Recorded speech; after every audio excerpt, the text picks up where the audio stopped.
Miss Faye Foster? Yes, Judge. Okay. You brought this case before the court. What's going on? Well, Your Honor, Judge, sir, ma'am, you know, my daughter who I love dearly, but she is one lazy, sorry, using person.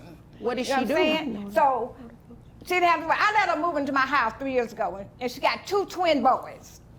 She does nothing to support. Our agreement was that she would pay $400. We never had no agreement. We ain't never had no agreement. $400 on rent. Hold on 1 second, Miss Faye Foster. Excuse me. She came to court to expose her own daughter. Miss Faye Foster doesn't hold back, calling her lazy and sorry. But this isn't just a family argument. It's a plea for help. A grandmother raising twins with no support. When the daughter snaps back, the courtroom starts to heat up. And what the judge says next, you won't believe it. Stay tuned.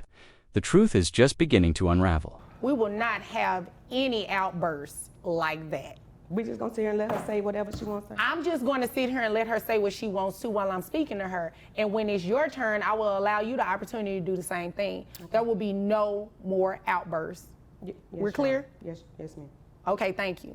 Go ahead. Okay, so we agreed that she would pay $400 a month, plus she would pay $275 a month, so I'll put her kids in insurance. Okay. And since she's been there, she's maybe giving me a total in 3 months of $200. It's always some excuse why she couldn't pay.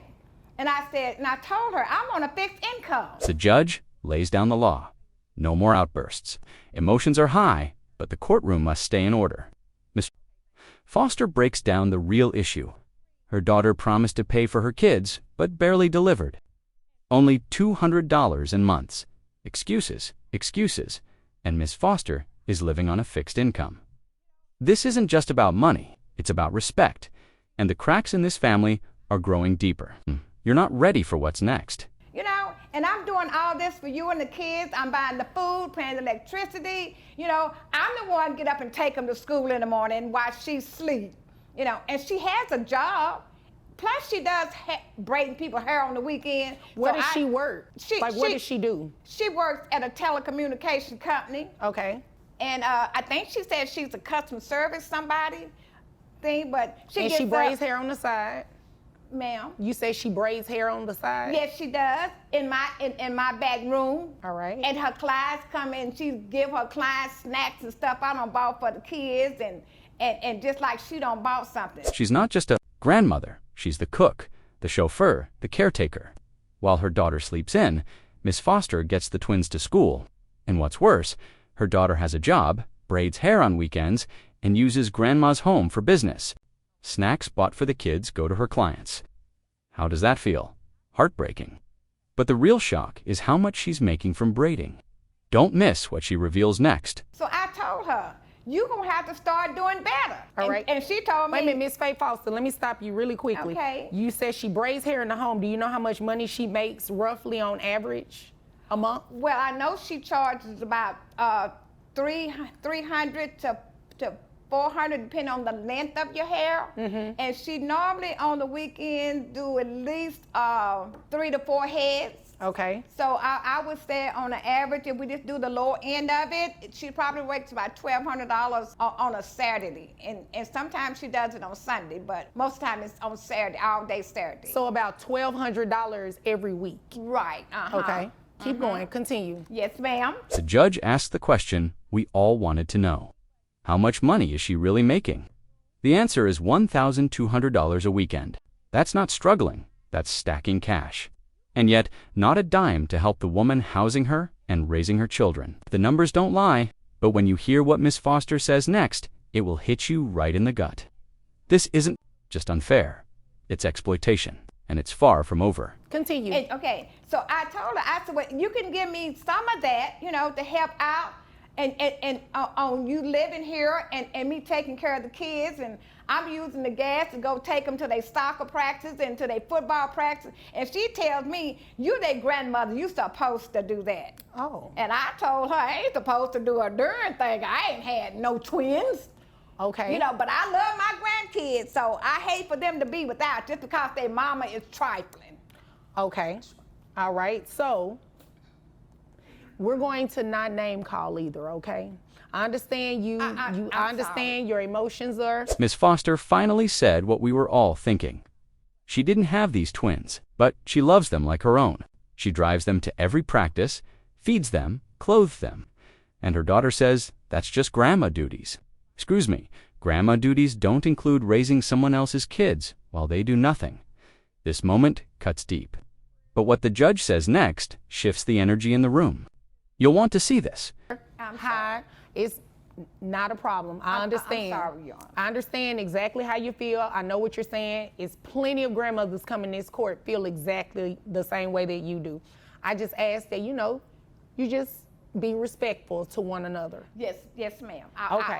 I'm sorry about that, Your Honor. That's okay. Now, how old are the twins? The twins are 10. All right. And you said they're boys? They're boys, 2 boys. All right. Are they involved in any kind of extracurricular activities? Yes, they play football and they play soccer and basketball. All right. The judge tries to calm the storm. The emotion is heavy. The reality is 2 10-year-old boys caught in the middle. Football, basketball, school, all supported by grandma alone, and she's exhausted. The court feels, it bet it's only getting more intense. When asked about their mother's involvement, Miss Foster's answer paints a heartbreaking picture. Stick around. The next detail will leave you speechless. And does mom help out with any of that? No. She always said, well, go ahead and pay their fees and I'll give it back to you. But I never get it back. She lives in the home. Does she actually live there, or does she just sleep there and she lives somewhere else? No, she lives there and she sleeps somewhere else. Every night, But that's why she's supposed to be paying me $400 for them to live there. Okay. Because she got put out of her last place. So I said, okay, you can come home, but I'm on a fixed income, so if you give me $400 a month, and then she said, okay. It's worse than we thought. The daughter doesn't just live there, she barely stays. She's sleeping somewhere else, but using grandma's house like a free daycare. The $400 agreement, Miss Foster says she barely saw $200 once. It's been 3 years. 3 years of broken promises and quiet sacrifice. But the judge isn't done yet. What Miss Foster reveals next will make your blood boil. And I think she may have paid $200 one time, and that's it. All right. Are And the then children on health insurance or anything? Mm-hmm. And then, ma'am? Are the children on health insurance or anything?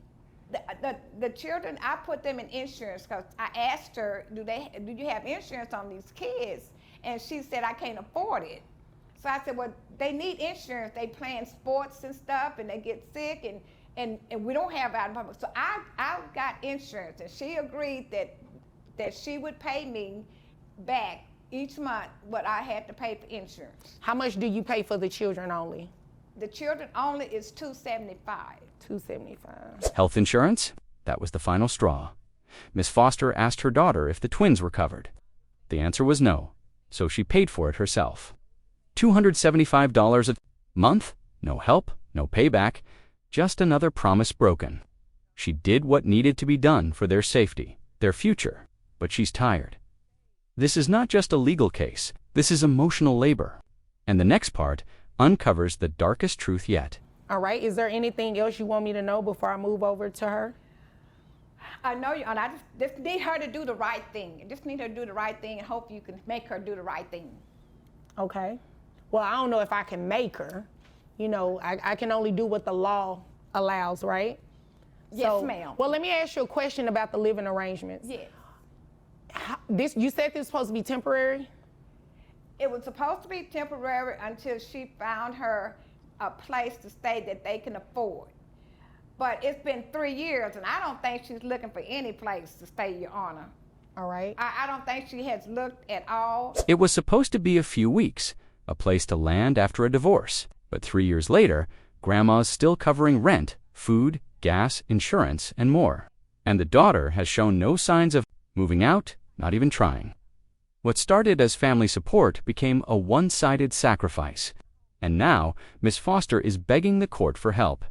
This next part will change everything. And she keeps saying, well, I don't have the money to get a place that's nice enough for me and the boys. And and that I can afford, and then people want a high deposit and all this kind of stuff. So, I'm like, okay, but I need you to help out, and that's fine, because you can't live nowhere else for $400. Okay, yeah, that's a good point. That's a good point. All right. Is there anything else you want me to know before I move over to her? Yes, Your Honor. She, she's always gone. She doesn't attend their functions. Miss Foster said it plainly. You can't live anywhere else for $400. Her daughter wants a nice place, but refuses to save, refuses to budget, refuses to help. It's not about money, it's about priority. And hers are parties, friends, and excuses. This isn't just one woman's struggle, it's a lesson. What the judge asks next puts the whole case into perspective. You won't believe her response. Because she said, she got to go out with her girls and kick it, or she got to be with a man and kick it. And so, I was like, you're not even trying to be a part of these kids' life. You just want to be fancy free and let somebody else take care of your kids. So, Okay. Okay, so it's just too much. can I move over to her, or is there anything else? Yes, ma'am, go ahead. Okay, now you have the opportunity to let me know what you want me to know respectfully. So, what's all that about? The huffing, puffing? And... Because she's lying. She's telling half-truths and sitting over there in her Christian outfit like everything she's saying is the gospel. She's not just absent, she's out living her best life. While Grandma cooks, cleans, and cries, the daughter's partying with friends and spending nights out with men. Her kids are barely a thought. This moment silences the courtroom. Miss Foster's voice shakes, but her words are clear. Someone has to step up. The judge turns to the daughter. And finally, it's her turn to speak. Yes, I did. Me and my children did move in with her 3 years ago, but what she didn't say was, it's because I had a tragic divorce with my ex-husband, who her and her church members just wanted me to marry this guy because he was so churchly and good, and he ended up being the devil. And in our divorce, he wiped us clean. Okay. And my credit was messed up. He took all the money and he left, and he did all of that, and so it left us devastated. So my mother said that it was cool for us to come and stay with her while I get things together. The daughter finally breaks. Her silence and the truth hits like a punch. A tragic divorce, a controlling ex, wiped finances, destroyed credit. She claims her mother insisted she marry him, and now she feels abandoned.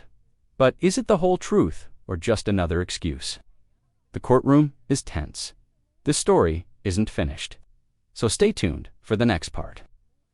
Like, comment your thoughts, and subscribe so you don't miss what happens next. Because what's coming changes everything.